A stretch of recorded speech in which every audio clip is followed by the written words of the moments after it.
অব্যাহত বিমান হামলার মধ্যে লেবাননে এবার স্থল অভিযান পরিচালনা শুরু করেছে দখলদার ইসরায়েল। এর মধ্যে তথ্য আসে, লেবাননে স্থল অভিযান শুরু করার আগে মিত্র যুক্তরাষ্ট্রকে জানিয়েছিল ইসরায়েল।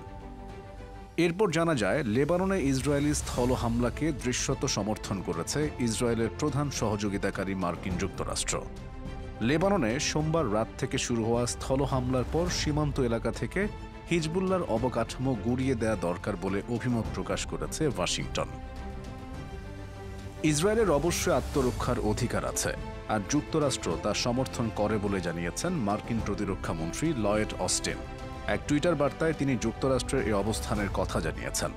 এরপর মার্কিন এই প্রতিরক্ষা মন্ত্রী ইসরায়েলি প্রতিরক্ষা মন্ত্রী ইয়ভ গ্যালান্টের সাথে এক বিবৃতিতে বলেন, ইসরায়েলের উত্তরাঞ্চলের সম্প্রদায়গুলোর বিরুদ্ধে হিজবুল্লাহ যাতে ৭ অক্টোবর ধরনের হামলা চালাতে না পারে তা নিশ্চিত করার জন্য প্রয়োজনীয় হামলা চালানো দরকার বলে আমরা একমত প্রকাশ করছি।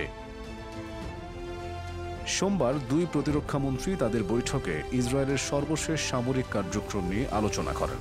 এতে অস্টিন পরিষ্কার করে বলেন যে ইসরায়েলের আত্মরক্ষার অধিকারকে যুক্তরাষ্ট্র পূর্ণরূপে সমর্থন করে, তবে তিনি কূটনৈতিক সমাধানের ওপরও গুরুত্বারোপ করেছেন।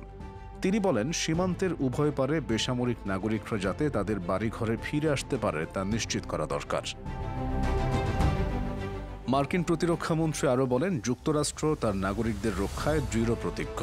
তিনি ইরান ও ইরান সমর্থিত সন্ত্রাসী সংগঠনগুলোর হুমকির কথাও উল্লেখ করে বলেন, এগুলোকে প্রতিরোধ করতে তারা দৃঢ় প্রতিজ্ঞ।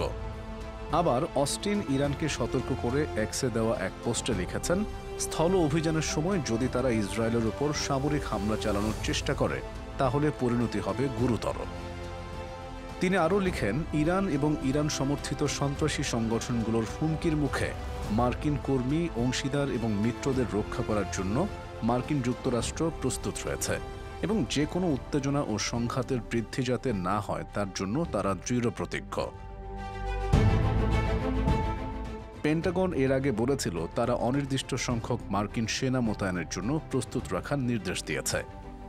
এদিকে সোমবার হোয়াইট হাউস ন্যাশনাল সিকিউরিটি কাউন্সিলের একজন মুখপাত্র আল আরাবিয়া ইংলিশকে বলেছেন, আমরা জানি ইসরায়েলের চালানো এই স্থল অভিযান ঝুঁকিপূর্ণ হতে পারে এবং আমরা ইসরায়েলিদের সঙ্গে বিষয়টি নিয়ে আলোচনা চালিয়ে যাব।